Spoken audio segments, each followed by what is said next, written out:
Good evening, everyone, and thanks for joining me this week as we bring to you Sounds of the Diaspora, artist-to-artist conversation with Dion Parson. I'm really excited tonight to have this special guest joining us. He has his roots from Haiti and born and raised, grew up in the Miami area, and he's a wonderful pianist, composer, producer, and educator. Please join me in welcoming Mr. Willerm Delisfort. Hey. Hey, man, how's it going? All is well. All is well. Another day, Yes, sir. Yes, sir. So you're back in New York City? Back in New York City. Yeah. Okay. You just got out the road, right? Yeah, we did like a three-day educational presentation at the Kennedy Center for the local schools there. So they would come in and we would teach them about swing music and, jazz, blues, improvisation. The good stuff. Good stuff, just some the hits.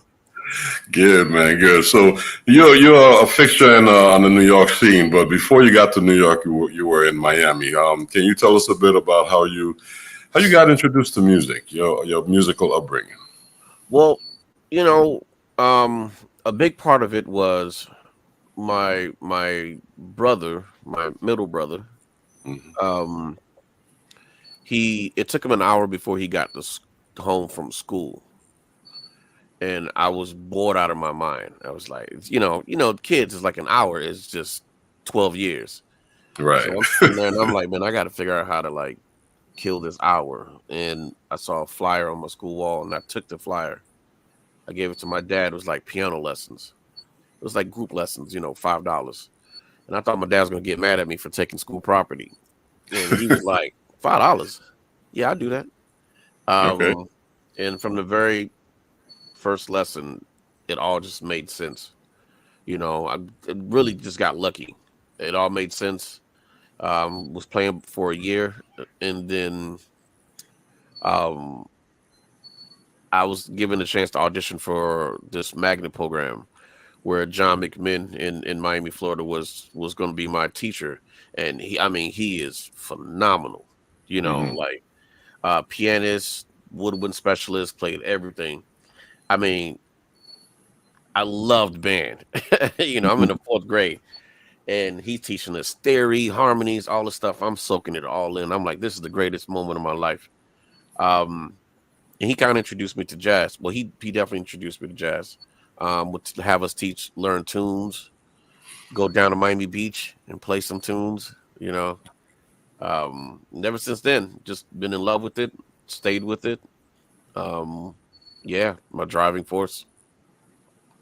Yeah, you've made a name for yourself, and it seems like you have a really solid foundation, which says a lot. A lot of folks go through the public school system and they just play in band and they don't get the theory component and all of that. But you have a really solid foundation. And the other thing that I admire about your playing and what you present is you present the Afro-Caribbean diaspora. So, coming from a Haitian background, is prominent in your music. You want to talk about how you meld all of that together with the swing and your cultural music? A lot of it is, at the beginning I would make sure that I had musicians that understood the music. Mm-hmm. That was a big thing. And then later on, other musicians would fall in love with the music of Haiti and want to learn how to play it. Right. But just growing up, compa music was on all day. That was just that. My dad always had a record on, always had the latest vinyl out, and everybody would come. All his friends would come over with a 6-pack of Heineken. Mm-hmm. Just to sit and listen to it. And I was kind of like, what are y'all doing? They would have listening sessions. Right. And I realized what it was. So compa music is on all day. I'm a child of the 80s. So, R&B, hip hop, that's going to be in school all day, and then Sunday you got to go to church. So you listen to gospel music all Sunday. And this is a every week, every day routine, Right. you know, for 15 years. Just that's what happened. Then when I started writing music, it made sense to add the compa with the jazz music, and then um with the sense of gospel music, with the sense of an R&B. You know, I would want to sing it like an R&B artist, have the rhythm to be from Haiti, have the harmonies to be more of a jazz, harmony, have the message to be more of a gospel message. Um, Right. it just felt normal to put it all together because every day for 18 years, the same compa, church, R&B, hip hop, jazz, compa, you know. And I'm so thankful that I went through that because to be able to not have it all just wouldn't feel complete. Yeah. Well, it is definitely prominent in your music. And one of the other things that I enjoy is that all of your songs they have a message. You know, Yes. some cats write songs and they're like, it's theoretical and it's all of this stuff, but all of these songs have a message, and it's like it's rooted in the soul. Yeah. I think that's from the church upbringing. I think that's Yeah. what I get from you. Yeah. Yeah, most definitely. I mean, this is a gift from a higher power, Hmm. that I do recognize. And with that gift, I've seen the positive effect that it has. I've seen the negative effect that it can have. Um, I remember like 9/11, right? Um, there was a concert that was followed by it. And Hmm. then I remember a school shooting, there was a concert followed by it. With every tragedy that ever happens in this world is always followed by music. They Hmm. always use music to heal. Right. So if there's something that's heavy on your heart and you're able to write it, you can use music to deliver that message. Hmm. So, if someone's having a hard time understanding what you're saying, you can put it in musical form Right. and it's easier to digest. So, um, there's got to be a message in it, whether or not my heart is broken or my heart is feeling filled, or I'm happy, I'm sad. I use it as a therapeutic way that I believe can help someone else. Well, I've received messages from other people who has told me like, I really enjoyed the song because I can relate with it. I can relate with this. Um, so yeah, you got to keep it honest. There's also the embarrassing part. You know, I hear that. I hear that. you're being You you honest. So you said the music is therapeutic, and I believe that because it's just for me. Like if I go through the day and I don't get to the drums or like just even play for 5 minutes, I feel like empty. I feel like I didn't get yeah. to something that day. And when I play, and you come off a good gig, man. You feel Hmm. invigorated. It's a self of like euphoria. It's like you Yeah. just feel good. It heals. It heals. Not only are you putting that energy out there for your audience, but it's Hmm. it's it's self healing as well. Yeah. I feel like it's probably the closest to a god that I can be when I'm playing. Hmm. You know, um, it's such a spiritual thing, and like whoever your God may be, I feel like I have a closer I'm closer to that entity because it's such a special thing that I Right. don't take for granted. Um, some of my friends will laugh at me because I'll sit on the piano for the first time if I've never played on it, and I'm talking to it. I'm like, all right, you gonna be good to me? Because we got 3 sets and we need to be okay. And they're looking at me like, what you doing? I'm asking for permission. Like, Right. you Yeah. know, Yeah. because if that Yeah. piano chooses to be stubborn, it's going to be a rough gig. You know, Hmm. Hmm. um, these 3 days at the Kennedy Center, like we're playing, an hour show, and then we'll have a break, and another group of kids coming. And during that 30-minute break or an hour break, I'm in the green room. I'm just practicing the whole entire time. I'm just like, man, Hmm. because I'm trying to get more out, but Right. it's like it's an hour show. then it's an hour break, and I'm like, I can't take an hour break. It's you know, it's too long. So Yeah, I'm yeah, just sitting there just practicing. Everyone's kind of like, man, you gonna shed the whole entire time? I said, if I can, I will. yeah, yeah. So You got something to say. You got something to work out, and it's when it's flowing, it's a beautiful thing. yeah, It's a yeah, beautiful thing. It's really amazing because as a musician myself, and I get up there and I play, and I'll finish a gig, and somebody say, "Man, how did you do that?" And a lot of times I can't answer them. Because it's not a conscious thing. Like I'm going to play this crash cymbal now. And it's the yeah, same thing with piano. Great, I have great, muscle memory, motion, but when it comes to the piano, I'm yeah. one of those type of cats, man. So I admire you guys, man. I think the piano is the one of like the greatest instrument. It's. I wish it was a little bit easier. It just be kicking my butt all the time, and I'm like, man. Then you hear other piano players and some of the ideas that they think of. You like, well, I know this instrument can do that, you Hmm. know. But it's always I'm always at awe and admired like my contemporaries with some of the ideas that they come up with. I'm like, man, I didn't even thought about that. You know, Hmm. um, the ideas, the rhythms that they play, the harmonies that they play. Um, Hmm. I'm like falling in love with the piano all over again because I'm learning how to voice certain harmony based off of the vibration that it gives.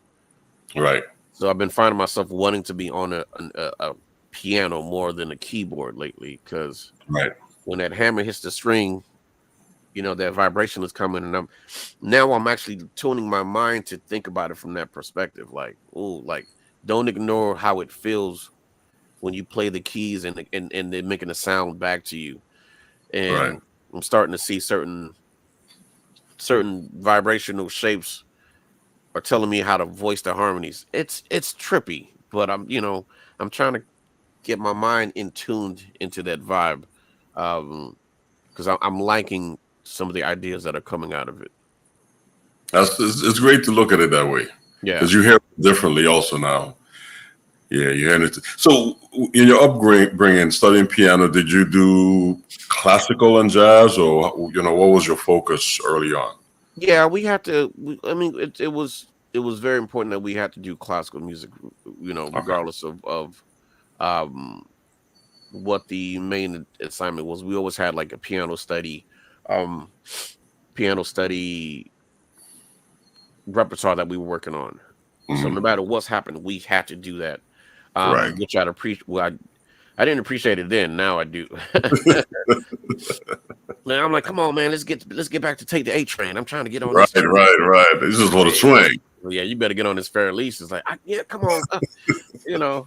And I appreciate it now because there was a method behind it. And now Right, whenever I'm teaching my students, no matter where they are, if they're kids or if they're adults, I'm like, yeah, you got to get on this. Like we're still doing this. Come right. on, but you playing every day, and I am still doing this. Hmm. People Yeah, get the mad at me foundation. with they get mad at me with my warm up routine because I'm doing handing in Doc 90 exercises, which can sound very annoying. And they're looking at you like, you gonna keep playing that? I said, it sounds like I'm making noise, but I promise you, I'm actually warming up. It'll come together. It'll come Yeah. together. Yeah, that's great, man. That's beautiful. Everybody has their thing that they do to get to prepare themselves. But I want to ask about composing because when did you know you wanted to write? Did that was that something that just came to you, or you just found yourself in a situation? Uh, I knew by middle school because by middle school I was arranging. Okay. Well, I was really more transcribing. I didn't know the difference between transcribe and arrange. So, I'm like, you got a marching band. I was like, yeah, I'm about to arrange this pop tune that's on the radio, and it's like, bro, this is 500 measures. I was like, yeah, I thought it was pretty long, you know. You would just take it out the recording and be like, "Here's my arrangement." Here's my arrangement. I mean, like I had drum scores. Okay. because I would take the drum part that they're playing and I'm breaking it down. So the bass drum is playing this. So all the bass players, bass drum players in the marching band had to play the bass drum part, and I would give them a score. And I remember I gave this cat the score. I did a PYT. Pretty young thing, Michael Jackson. Yeah, Michael Jackson. And I was just like, yeah, so this is the score for the band. And I looked at the percussion band leader. I was like, yeah, so this is the drum score. He looked at it. He goes, man, we don't read. I was like, what? Oh man! Then the director was like, "Man, this is too long. We need something like 2 or 3 minutes." And I was like, "The song ain't 2 or 3 minutes." Then I learned. I said, "Okay, I'm transcribing. I'm not arranging." So by middle school, I was trying to figure it out. By high school, I had the bug. I was just doing it all the time.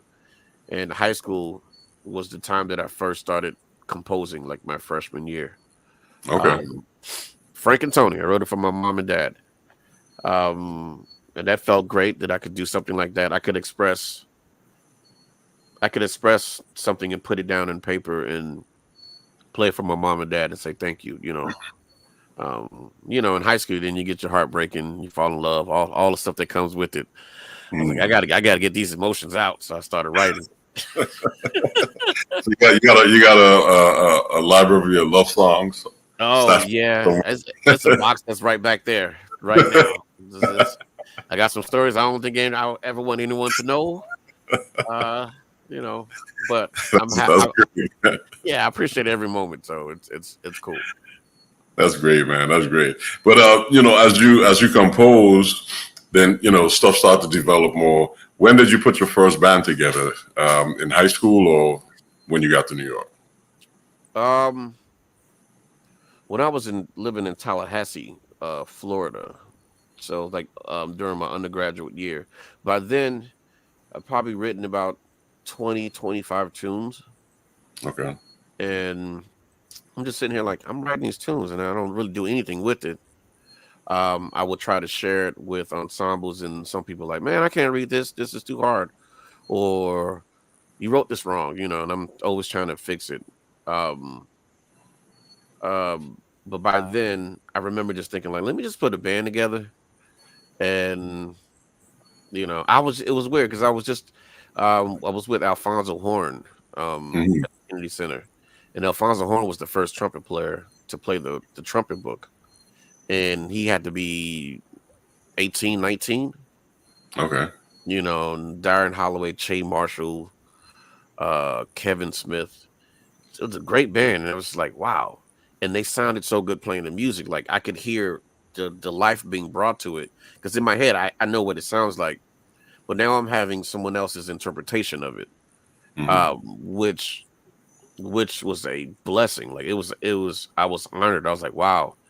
They actually learned the music, and now not only did they learn the music, but they're putting their interpretation of it.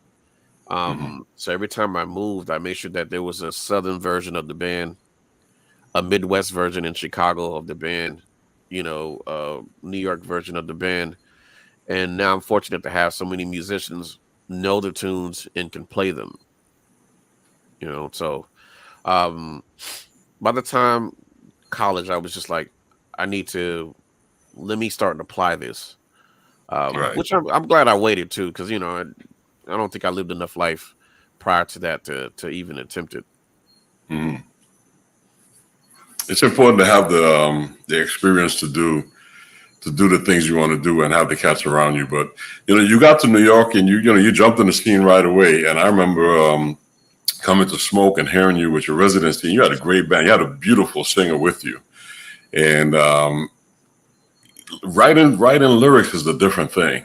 A lot of cats can write for horns, but when you add a vocalist, you really got a good knack for that, man. This is great.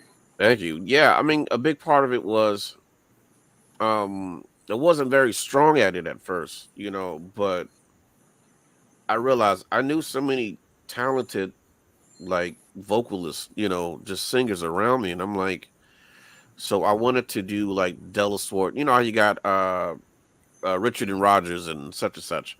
So I Hmm. wanted to have, Delisfort and Braden, Delisfort and Johns, Delisfort and Thurman, So I would get together with Camille Thurman, I would get together with Emily Braden, Alexa Barshini, Karen Marie, you know, Sarah Marie Young, just to list the names go on, and we would get together and we would try to write these stories together. Then eventually it was like, okay, well, I have to learn how to do this on my own, Okay. then I would branch out and start writing some of the lyrics on my own to just to see if I can get it flowing, and also not run away from the true meaning of the story, whether it's embarrassing or not. And nine Right. times out of 10, it's embarrassing. It's just like, I can't believe I'm about to write this down on paper. Well, There it is. YOLO. It's up there now. But some people to now see how people appreciate it. I'm glad I took that leap of faith and tried, Hmm. because your story could be someone else's story, or your story could be the solution to someone else's problem. Right. Yeah. So Yeah. And you're pretty good at it, man. It's just to be well rounded. I know it takes time. Not everything happens right away, but the finished product, what I've heard, is always it's refreshing. I think that's what it is because I can hear your Haitian roots. I can hear the complexity of the jazz harmonies and the improvisation, but the soul is the spirit of the music is there. So it's a good representation, man, and I really enjoy checking out your music. And I know the audience, they're probably saying, "Okay, well, let's hear something. Let's hear something." yeah, yeah.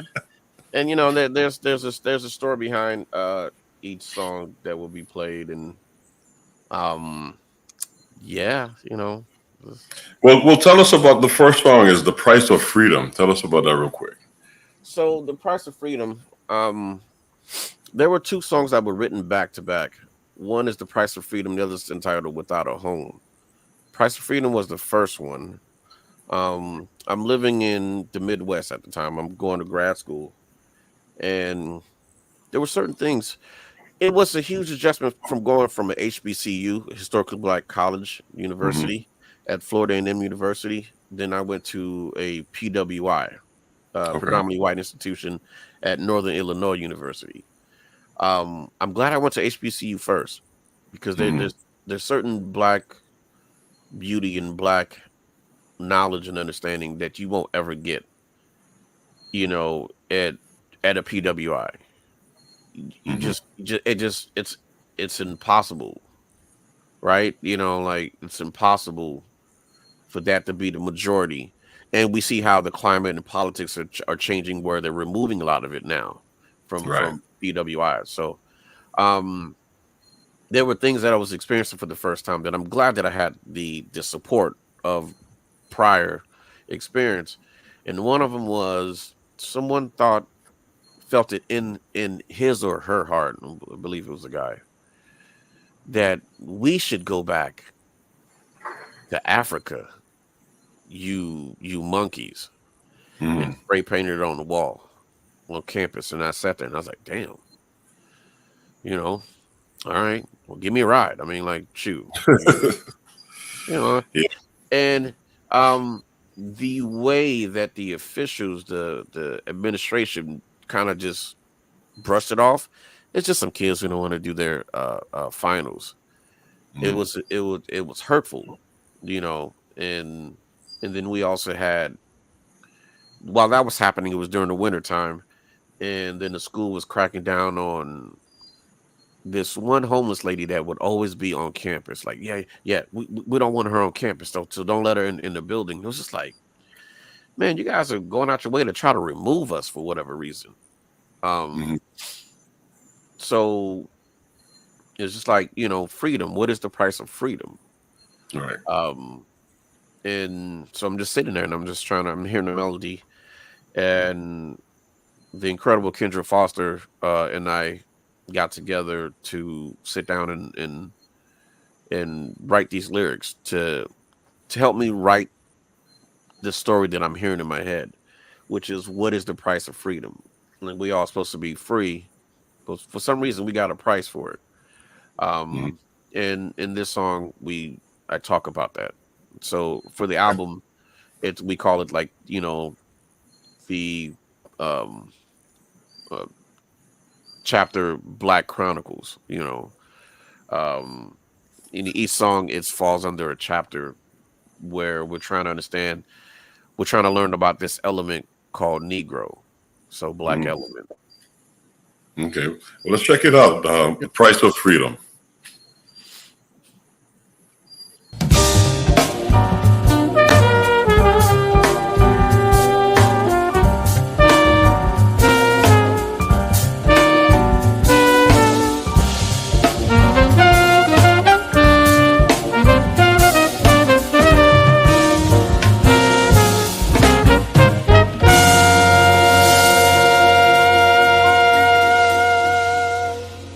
Just how long will we have to suffer? Why is it that weighs the hefty cost of freedom? We all have souls, hearts that beat our mothers, spirits seeking to find a heavenly kingdom. Just take some time and think about how many of us lose our lives to war and evil, oppression and fear, the toxins that infect our lives of hatred. Now tell me what's the cost? Who are we to name the price of freedom? Tell me what's the cost? Who are we to name the price of freedom? Or just how long will we fight each other? And why is there always a hefty cost of freedom? We all have hearts that beat in mothers, and spirits seeking to find heaven the kingdom. We are a world of humans, descendants of God, so we can act like demons. We can't forget the life that we were sent on earth to share. So tell me what's the cost? Who are we to name the price of freedom? Tell me what's the cost? Who are we to name the price of freedom? Think of the children and families like yours, waiting through struggle and tragedy. Open your eyes and see the key. This time, walk inside peace without history. Tell me what's the cost? Who are we to name the price of freedom? Tell me what's the cost? Who are we to name the price of freedom?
struggle and tragedy.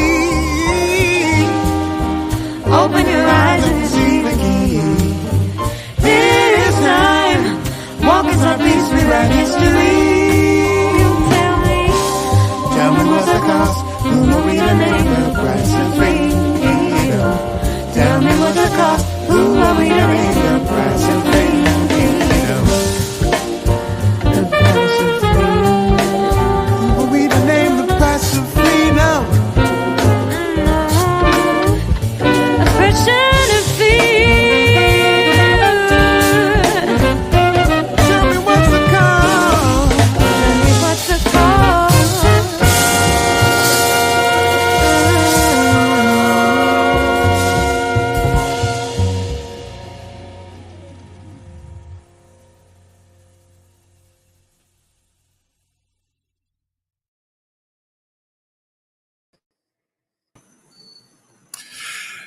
The Price of Freedom. Price of Freedom. Who's the vocalist on that track? That's Alexa Barshini and Aki Burmis. Okay. And then the musicians. Marquise Hill on trumpet, Godwin Louis on alto, Jonathan Michelle on bass, John Davis on drums, Luke Carlos O'Reilly on organ. Nice. Yeah. I enjoy that. It's just Thank you. you know, you putting it out there, what it is, the price of freedom. What's the cost of the price of freedom? So it's nice. I like the hip hop vibe, you know, you see child of the 80s, you know, showing that there, but how it just flows into the swing is really nice. And it sounds modern. It sounds like a modern swing song. Yeah, thank you. Yeah, it's you know, gotta I make sure that it was with the pocket part of it, you know, it's keeping, because the message should be told in so many different ways, whether it's swing, whether it's pocket, we can find a way of putting it together, then it's like it's even better. Also just an evolution of it all, you know. Right. You hear the swing and it goes to the pocket. It's just the evolution of finding different ways of asking that question, what is the price of freedom? Mm-hmm. And hoping that you can hear that question in all the different genres. Yeah. You know. Yeah, I mean, and I think with the pocket feel and it too, it lends it to like a younger audience, and they will definitely listen to the song because of the groove. Yeah. And then get the message afterwards. Most of them be like, yeah, that's a nice groove. And then once they really pay attention and listen to the message, like, okay, but there's a deeper message behind it. Yeah. Yeah. You know, and I have so much trust in the musicians that I'm playing with that's on the track, that I know that if I can pull their attention from the pocket side, with the groove, and then it starts swinging, you know, I trust the musicians to do such a good job that they could retain the attention of whoever we pulled from the pocket, you know. Trying to get a wider range of people to understand the question, what is the cost of freedom? What is the cost of, what's the price of freedom? What is the price of freedom? And hopefully, you know, they'll figure out that answer or start to think, what is the price of freedom? Because that's something that we're dealing with now, whether it's black, it's white, it's the Middle East, you know, what's happening right now. It's just like, man, what is the price of freedom? Yeah. Well, I think is a song that's going to get some traction, and it's needed. It's really needed. So continue success in that. So let's continue. You have another composition entitled Rainbow Ruby. Wow. Rainbow Ruby. This is the part of the show where we try to involve inclusivity of all. You know, this is actually a funny story. Rainbow Ruby. I'm hanging out with a friend of mine's. And he's just like, hey man, you want to go grab a drink? And I was like, sure. You know, so meet me at my spot at his bar. He said, yo, I'm gonna clean up the bar real quick, so just make sure no one robs me or anything like that. I'm like, okay, well, cool. And there's one guy there, he's traveling, and I'm like, you good? He's like, yeah. So this guy just starts talking with me. We just had a conversation. Real cool cat. And at the end of the conversation, he makes a forward move towards me, right? And I decline. I said, "Oh, hey, no, I'm sorry. Must have gave you the wrong impression, but nah." And he was so embarrassed. He was so embarrassed, and I'm looking at him like, it's like, no offense, like, it's okay, and we laughed, I was like, it's okay, like, no, thank you. Right. And I wanted to stress the fact that he shouldn't feel embarrassed, like, you that's who you live your life. That's who you are. I won't judge you. I have my own life. And so in order to, I was like, yeah, man, let's take a selfie, and you coming in town from New York, we cool. And I had this Samsung phone which had a filter. And as soon as we took the picture, like we took a selfie, and the filter Ruby came up, and it was a rainbow. And we looked, we just started laughing. I was like, yeah, man, you get it, the rainbow. He was like, yeah, that's like. The phone just did that automatically. The phone just did that. So so the spirit of the song is really dedicated to that cat and everyone that falls under that rainbow, because it's just like the message of Rainbow Ruby is that we all should live in a world where we could love whoever we want. Right. And not many times in my shows do I focus on that idea, because I'm always focusing on things that affects me. But I got friends and people that I hold dear to my heart that are dealing with issues like that, that I never really speak on. And again, this is my platform, this is my power, and I never really speak for them. And I thought that was pretty odd. So I wrote this in dedication to that cat at the bar, and in this situation of life, to push the message that, you should be able to be whoever you are, love whoever you want to love, and that should be okay. No one should be able to judge you. And if they do, we always say this in the show, if they do, you tell them to kick rocks. I hate you. So with this one, I try to stick with this 7/4 rhythm that kind of like just repeating sound. And that rhythm I actually got from my son, who left me a video voicemail one evening while I was in New Orleans. I got in town, I fell asleep too early, and I woke up and he left me a message because he wanted to say goodnight. And my son he's on the album, he's the one that's on the interlude. Okay. And he left me this message, but he was kind of mumbling, and I heard that mumbling. The mumbling had this rhythm, so I put harmonies to it. So yeah, Rainbow Ruby. I hope it brings joy to other people lives, and to know that I am thinking of them and I support them. Okay. Well, let's check it out. Rainbow Ruby.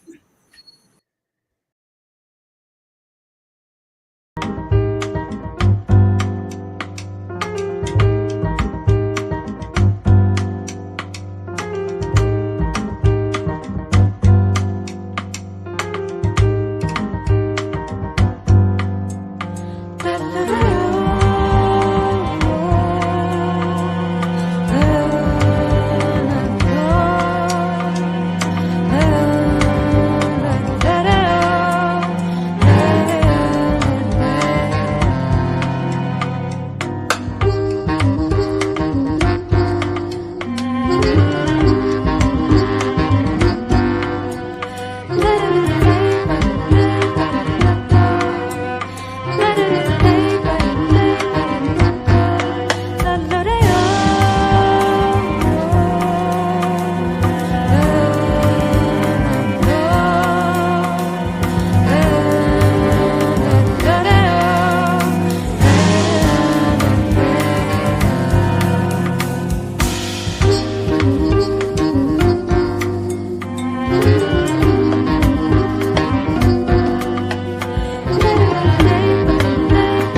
That was Rainbow Ruby by Willerm Delisfort.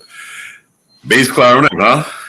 Yeah, Jason Marshall joined us on that one, just to balance out, just the melody and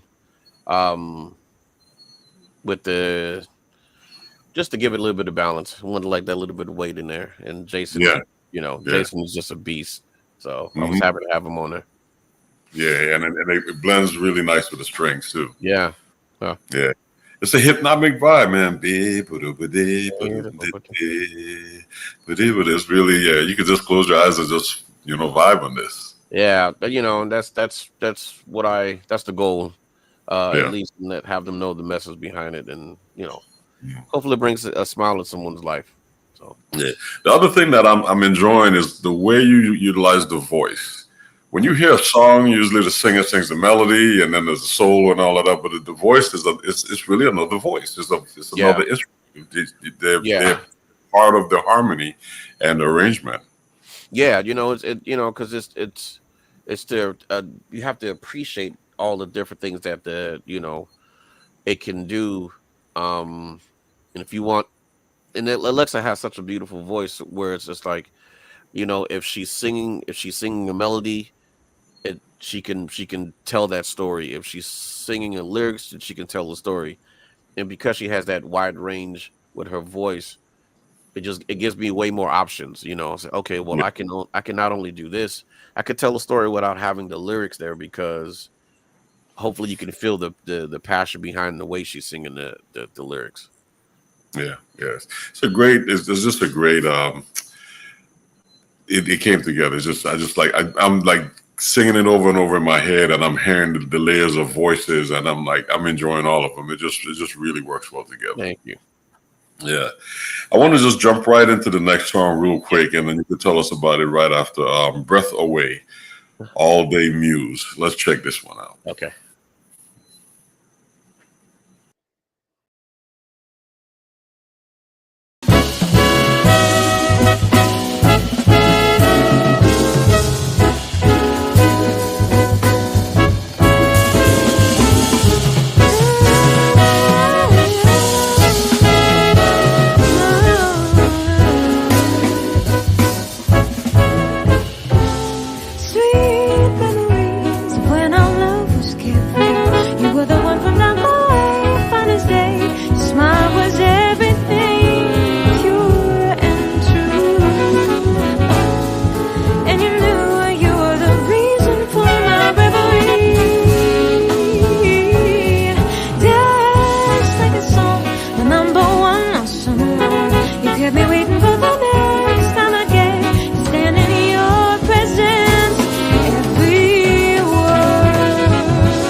Between feeling the growing pains of winter, it is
smile was everything, pure and true.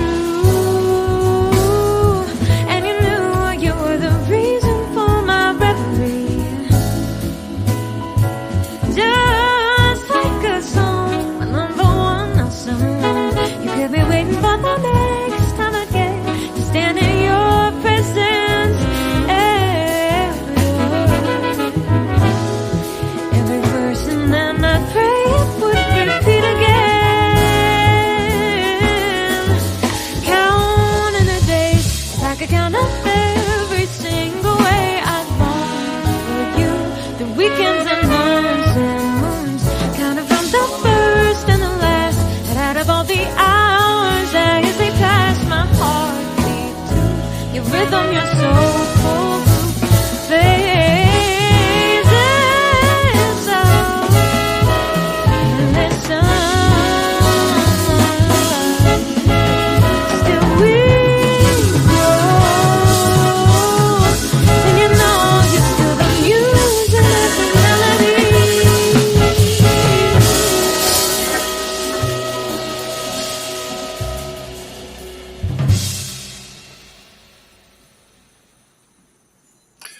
Yeah. Breath Away. Yeah, Breath Away got together with incredible Emily Braden on this one. This song falls under like the Black Love chapter of Black Elements, and I was really trying to I wanted to push the jazz part by getting anything a la Blakey, Mm-hmm. with that just like that sense of rhythm. Yeah. Just it's just so perfect. And with the melody I was trying to get Alexa did a beautiful job because the melody could be fast, but she found a way of like pulling back the time while she sing it, as if like Fred Dejean or any like these compa musicians would play a melody, or Bob Marley, I think Bob Marley, no one sings a melody the way he does. He sings the melody as if he has all day to sing it. So that was like one of the goals, and it's about summertime love.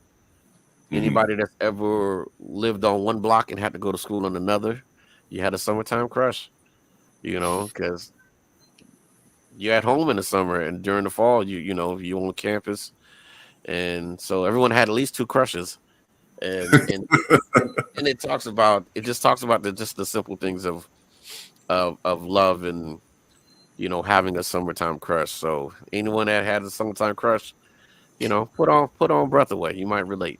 Breath Away, yeah. Well, it flows with it, and she sits right on top of the whole band and just the story. Yeah. Yeah, it's great, man. I'm enjoying your music, bro. It's refreshing. I should just put it that way. It's really refreshing. We have one more, and I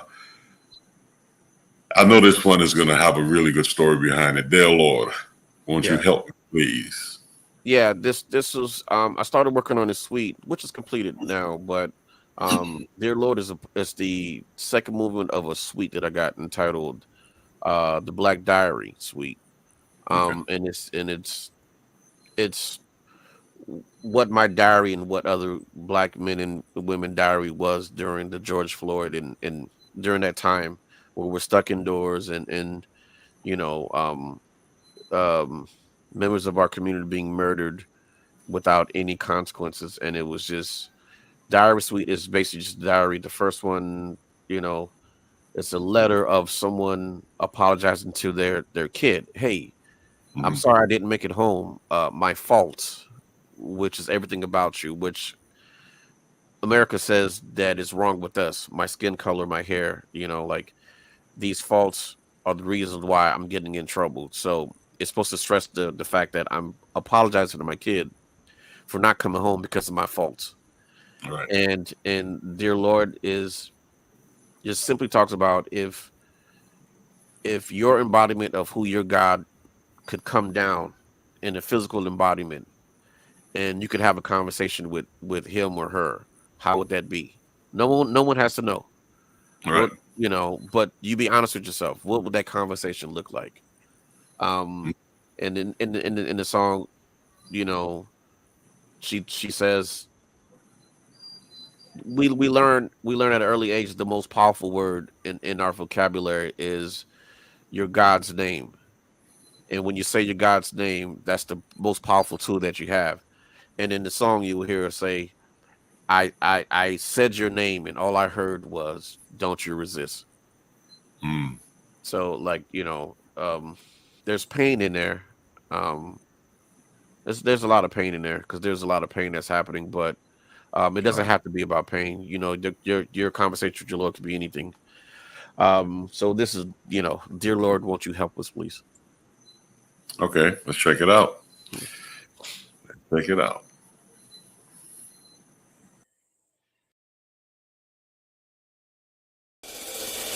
As they lay their burdens down, I can only see my own reflection now. We fight and kick and scream your name through only you. Don't you resist.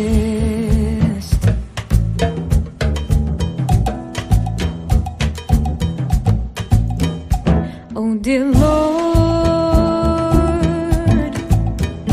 please set us free. Suffering through these years for all to see, so we could have equality. Oh dear Lord,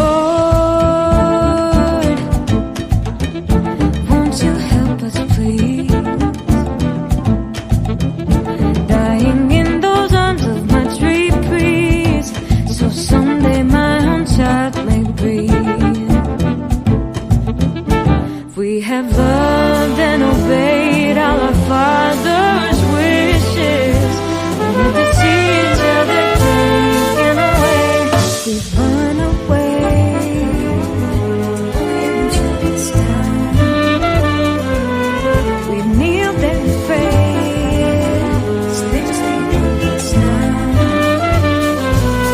We stayed away.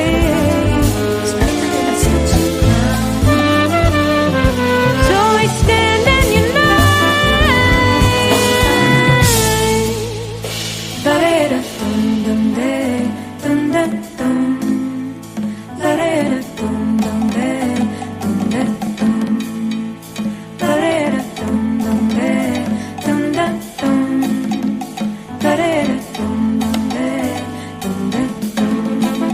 Dear Lord, we have been at this for nearly 40 years. 40 years of days and nights trying to understand each other. People all over the world pray to you with their eyes closed, but they fear me with their eyes open. Something is off, so we gotta work this out. Look, bro, I got a son like you got a son. So rather than put our kids up to this, let's talk face to face. Everything they say has to do with you looks like me. Everything about you sounds familiar, but at the same time foreign.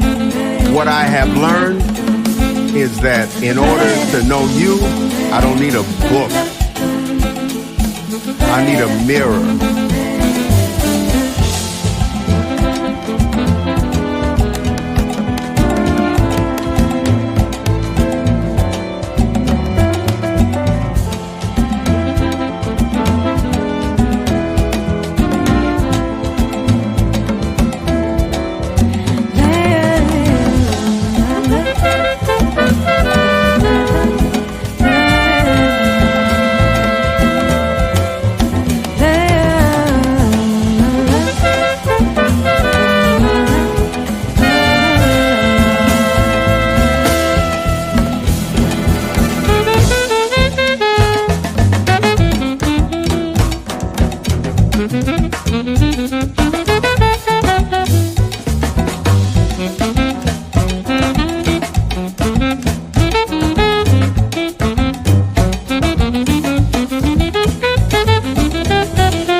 Message is powerful.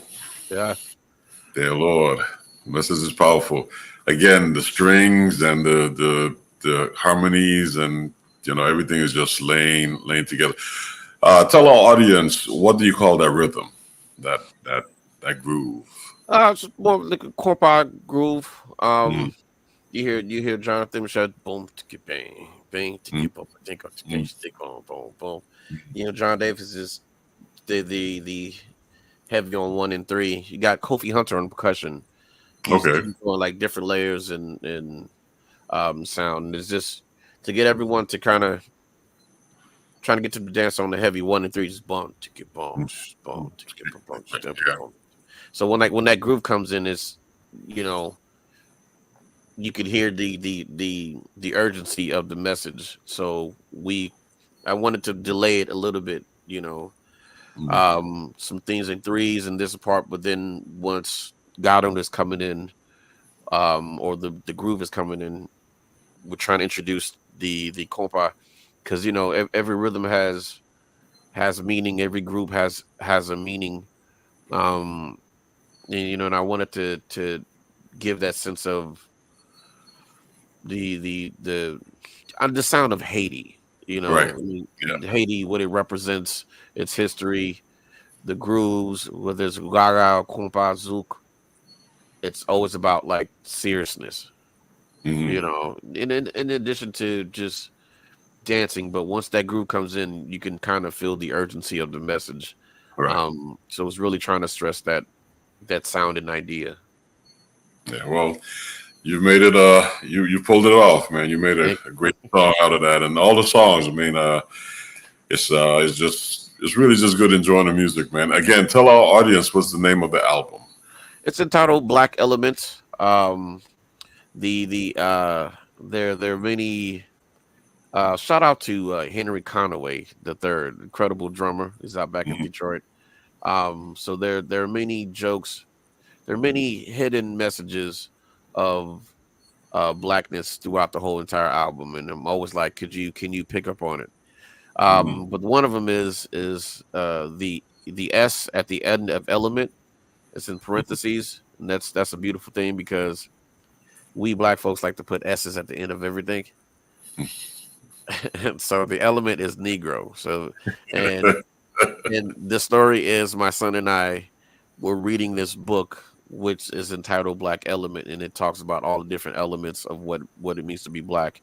Black Chronicle, Black Pride, Black Love. And each song falls under a category, a chapter. Right. And it teaches you the black element, which is Negro. So, but we gotta put an S in there. So that's something for us. And there are many more hidden gems in there if you can pick up on.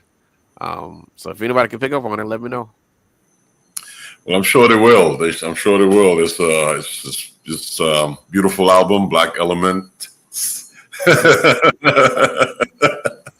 And it's been a pleasure listening to your music with you, and you talking us and guiding us through your thought process and your creative process behind composing these songs. And it's just really been just beautiful music, man. Just thank you for what you're doing. Continue success to you, and yeah, man, we hope to have you back on the show again in the future. But in the meantime, continue to do what you're doing, man. It's just been a pleasure having you on the show. Thank you. Thank you so much for having me. You're more than welcome, man. All the best. Thank you. That was Willerm Delisfort with his new project, Black Elements, and it's been really fun checking out his music. So please go check it out. Black Elements, Willerm Delisfort. Join us next week as we bring to Sounds of the Diaspora a personal friend of mine, great musician. We played in so many different bands together. The one and only Kenny Davis. Will be bringing some of his musical stories and songs to the Sounds of the Diaspora. So until next week, you guys take care. All the best.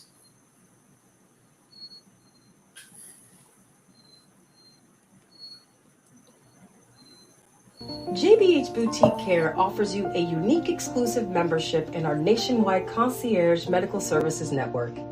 Hi everyone, I'm Dr. Judine Bontemps-Hill. I'm double board certified in family and obesity medicine. We pair exclusive personalized care with accessibility and convenience. A better way for you to receive immediate quality medical care. Whether at our main Orlando, Florida office, traveling across the U.S. or visiting the States, we bring you the best medical care without waiting for an appointment. Become a member today by calling 407-234-5282 or visit us online at jbhmeg1.com. JBH Boutique Care is proud to sponsor Sounds of the Diaspora, music and conversations with artists, and host Dion Parson every Tuesday, 7 p.m. Eastern Standard Time, right here on Source TV Radio Network, WTSN, Washington, D.C.